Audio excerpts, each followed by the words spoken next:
Assalamualaikum warahmatullahi wabarakatuh. Perkenalkan, kami dari kelompok 9 ingin mempresentasikan tugas dari filsafat administrasi, yaitu dinamika kekuasaan dalam pemerintahan negara. Yaitu izinkan saya memperkenalkan diri. Perkenalkan, nama saya Rian Haikal. Nama saya Ahmad Mauludianur.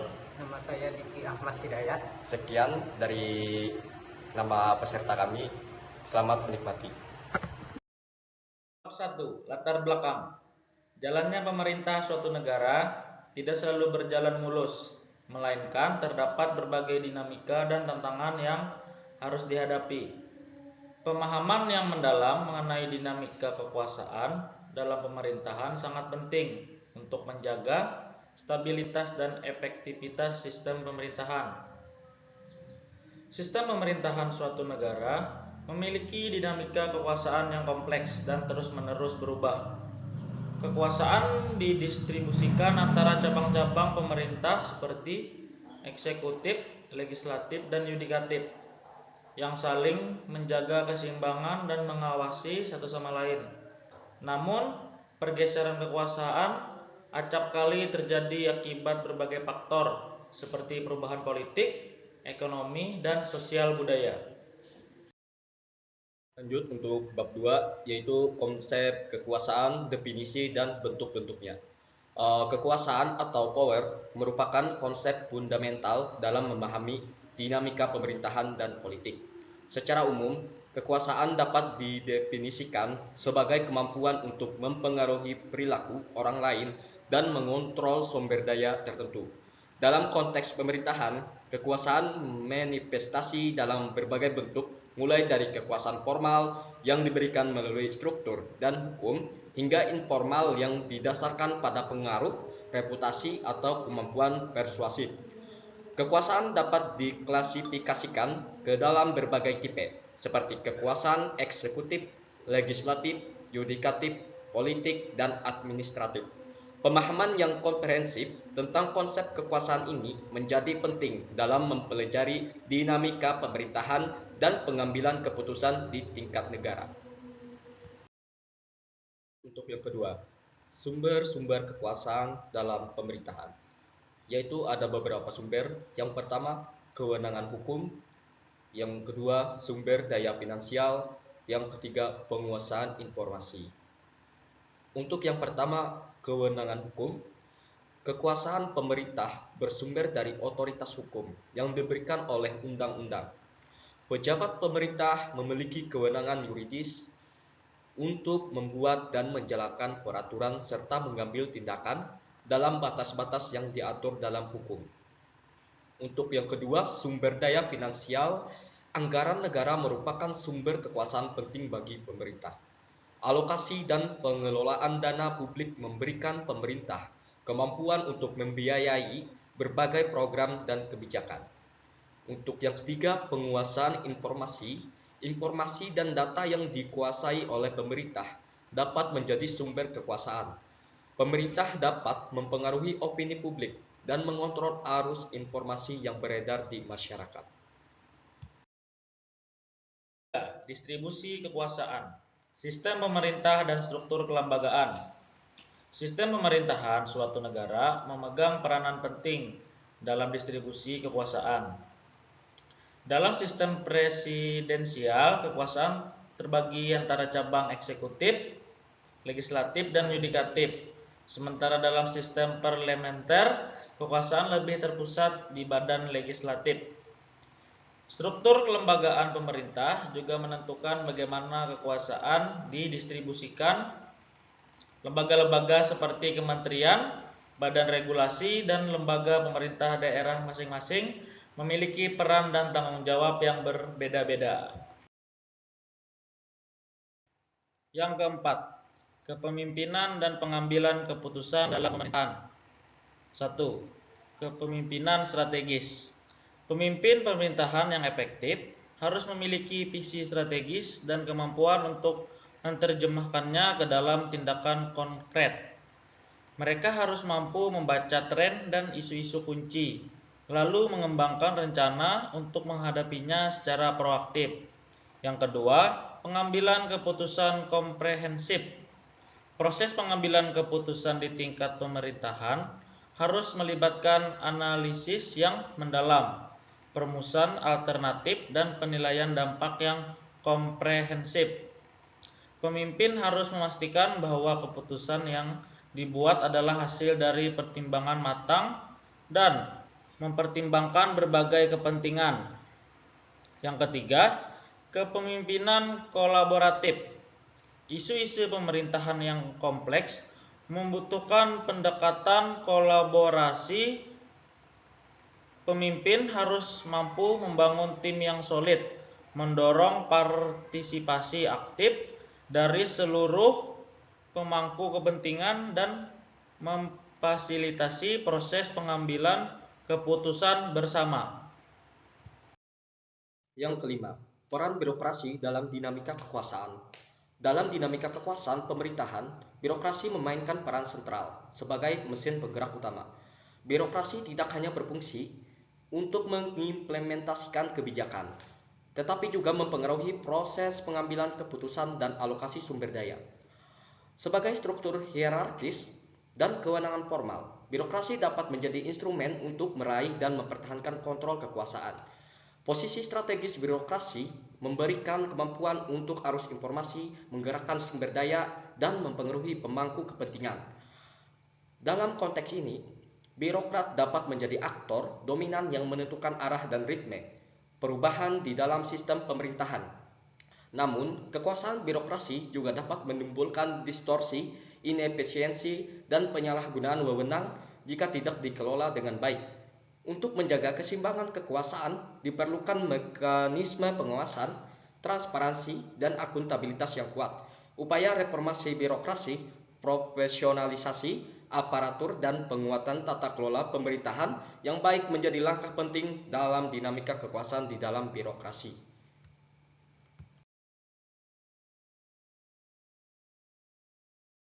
Yang keenam, hubungan kekuasaan antara eksekutif, legislatif, dan yudikatif, yaitu ada tiga. Yang pertama, sistem pemerintahan yang seimbang. Yang kedua, peran masing-masing cabang. Yang ketiga, konflik dan negosiasi. Untuk yang pertama, sistem pemerintahan yang seimbang. Dalam sistem pemerintahan demokratis, kekuasaan dibagi secara seimbang di antara tiga cabang utama, yaitu eksekutif, legislatif, dan yudikatif. Saling mengawasi checks and balance yang mencegah dominasi berlebih untuk satu cabang pemerintahan. Dan untuk yang kedua, peran masing-masing cabang. Eksekutif bertanggung jawab untuk menjalankan dan menegakkan undang-undang.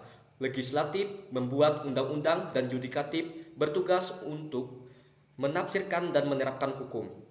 Pengawasan yang saling melengkapi ketiga cabang ini menjaga stabilitas dan demokrasi dalam pemerintahan. Dan ada yang ketiga, yaitu konflik dan negosiasi.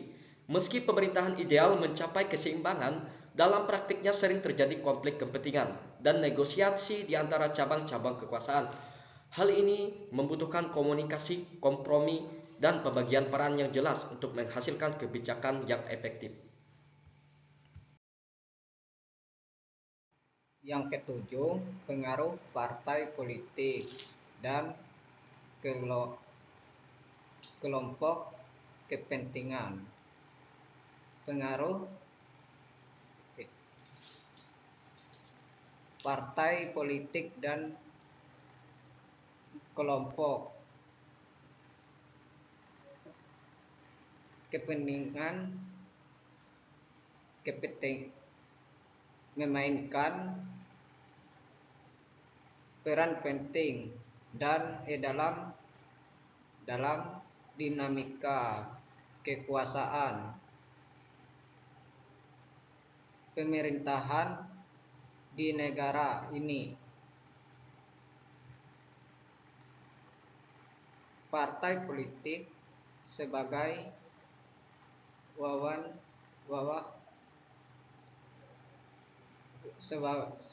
wadah penyaluran aspirasi masyarakat dan upaya memperoleh dan mempertahankan kekuasaan melalui proses pemilihan umum. Sementara itu, kelompok kepentingan seperti organisasi non-pemerintah, serikat pekerja, dan asosiasi profesi juga berusaha mempengaruhi proses pengambilan keputusan demi kepentingan anggota mereka. Interaksi antara partai politik dan kelompok kepentingan dapat menciptakan kelola aliansi, negosiasi, dan kompromi yang kompleks. Masing-masing berupaya memperjuangkan kepentingan yang berbeda sehingga proses pembuatan kebijakan seringkali menjadi arena pertarungan pengaruh. Hal ini mengaruhi arah dinamika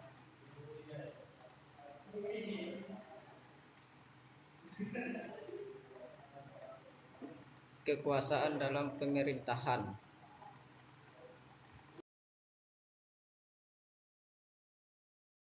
Yang ke-8, tantangan dan isu-isu kontemporer dalam dinamika kekuasaan. Dinamika kekuasaan dalam pemerintahan terus menghadapi tantangan dan isu-isu kontemporer yang kompleks. Salah satu tantangan utama adalah peningkatan tuntutan transparansi dan akuntabilitas dari masyarakat yang menuntut pemerintah untuk lebih terbuka dan bertanggung jawab untuk menjalankan kekuasaannya. Selain itu, isu-isu seperti korupsi, penyalahgunaan wewenang, dan konflik kepentingan terus menjadi sorotan publik. Pemerintah dituntut untuk memperkuat sistem pengadilan internal dan penyelesaian efektif untuk mengatasi masalah masalah-masalah tersebut. Di sisi lain, kemajuan teknologi informasi dan komunikasi telah mengubah dinamika kekuasaan dengan munculnya media baru dan media sosial yang memungkinkan masyarakat untuk lebih aktif terlibat dalam proses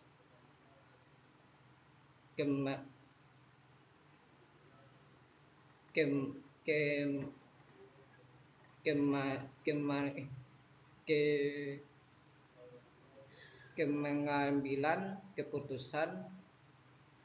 Pemerintahan harus mampu beradaptasi dengan perubahan ini dan memanfaatkannya untuk meningkatkan partisipasi dan keterlibatan publik. Bab 3. Kesimpulan dan saran. Dalam dinamika kekuasaan di pemerintahan, membangun tata kelola pemerintahan yang baik, good governance, menjadi kunci untuk menciptakan stabilitas, efisiensi, dan akuntabilitas. Hal ini membutuhkan upaya sinergis antara pemerintah, masyarakat sipil, dan sektor swasta. 1. Meningkatkan transparansi dan akuntabilitas dalam proses pengambilan keputusan serta pengelolaan sumber daya publik. Kedua, memperkuat partisipasi masyarakat dalam pengawasan dan pengambilan kebijakan pemerintah. Yang ketiga, memastikan keseimbangan kekuasaan dan checks and balance antara cabang-cabang pemerintahan. 4. Meningkatkan kapasitas dan profesionalisme aparatur sipil negara sebagai pelaksana kebijakan publik. Yang kelima, menegakkan supremasi hukum dan pemberantasan korupsi di semua lini pemerintahan. Sekian presentasi yang kami paparkan, semoga dapat bermanfaat untuk teman-teman sekalian. Terima kasih atas semua waktunya. Wassalamualaikum warahmatullahi wabarakatuh. Dadah.